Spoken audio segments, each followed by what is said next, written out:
আপনার জন্য কি গাইডেন্স রয়েছে আমি প্রথমেই শুনতে পাচ্ছি, যেটা সেটা হলো অ্যাভয়েড ড্রামা। তো এখানে আমি দেখতে পাচ্ছি যে আপনার লাইফে ডেফিনেটলি কোনো না কোনো রকমের ড্রামা চলছে, কোনো রকমের প্রবলেম রয়েছে, প্রবলেমেটিক লোকজন রয়েছে। তো এখান থেকে আপনাকে অ্যাভয়েড করতে সেগুলোকে বলা হচ্ছে, কারণ এগুলো আপনার মধ্যে আপনার লাইফে নেগেটিভিটি ভীষণ রকমভাবে নিয়ে আসছে, আপনার এনার্জিকে ড্রেন করতে সবচেয়ে বড় কথা।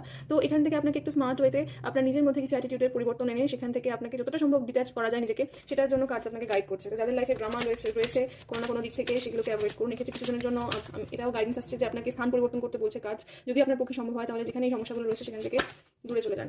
এই মুহূর্তে হয়তো আপনাকে দাঁড়িয়ে মনে হচ্ছে যে এইটা সোর্স, যে আপনি ভীষণ রকমের স্টাক, আপনার কোথাও যাওয়ার জায়গা নেই, আপনি এখান থেকে কিছুতে ফ্রি হতে পারবেন না, কিন্তু সেটা আপনার মাইন্ড আপনাকে বোঝাচ্ছে। এটা কিন্তু আসলে সত্যি নয়, আপনি চাইলে এই জায়গা থেকে নিজেকে সরিয়ে নিয়ে যেতে পারবেন। ডেফিনেটলি দ্য ফুল কার্ড আমাদের কাছে রয়েছে, ডেফিনেটলি আপনি চাইলে নিজেকে এখান থেকে ফ্রি করতে পারবেন। সেই জন্য একটা শুধু বোল্ড ডিসিশনের প্রয়োজন রয়েছে, অ্যাকশন ইনিশিয়েটিভ নেওয়ার প্রয়োজন রয়েছে। অন্য কেউ কি বললো কি ভাবলো সেটা নিয়ে আপনার চিন্তা করার দরকার নেই, কারণ এখানে আমি দেখতে পাচ্ছি এটার কারণে আপনার অনেক সময় নষ্ট হচ্ছে, কাজের ক্ষতি হচ্ছে। এখানে তো স্টার কার্ড আমি দেখাতে পাচ্ছি না, লিটারালি আপনার এনার্জি ড্রেন হতে দেখা যাচ্ছে, এবং এটা আপনার কাজকে